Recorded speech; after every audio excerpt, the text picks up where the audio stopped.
VVIP protocol ছাড়াই চলাফেরা করছেন একজন প্রধানমন্ত্রী। তিনি হচ্ছেন বিএনপির চেয়ারপারসন তারেক রহমান।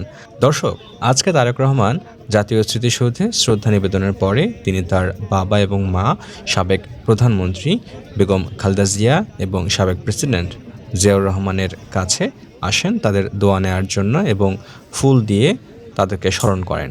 এ সময় দেখা যায় তিনি যখন এসেছেন ঠিক তখনও তার গাড়ির সামনে দিয়ে পাশ দিয়ে অনেকগুলো গাড়ি যাচ্ছে এবং এখানে কোনো প্রোটোকল নেই।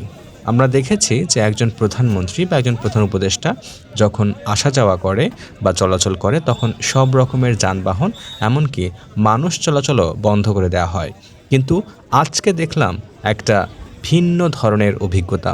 এখানে আমরা দেখলাম যে একজন প্রধানমন্ত্রী তিনি যখন আসছেন এবং সব মন্ত্রীদের সঙ্গে কথা বলছেন তখনও তার গাড়ির পাশ দিয়ে অন্য সব গাড়ি চলাচল করছে এবং যে মানুষগুলো আশপাশে দাঁড়িয়েছিল তারা সবাই ছিল পথচারী।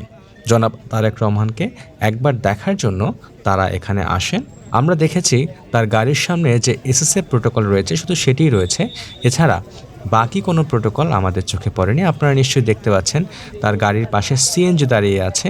কিছুটা সময়ের জন্য সিএনজি বা অন্যান্য যানবাহন তার গাড়িটি যেন যেতে পারে সেজন্য সাময়িক সময়ের জন্য বন্ধ করে দেওয়া হয়। আমরা জানি না এই অবস্থা কতদিন থাকবে, তবে এরকম দৃষ্টান্ত করার জন্য ধন্যবাদ তারেক রহমানকে।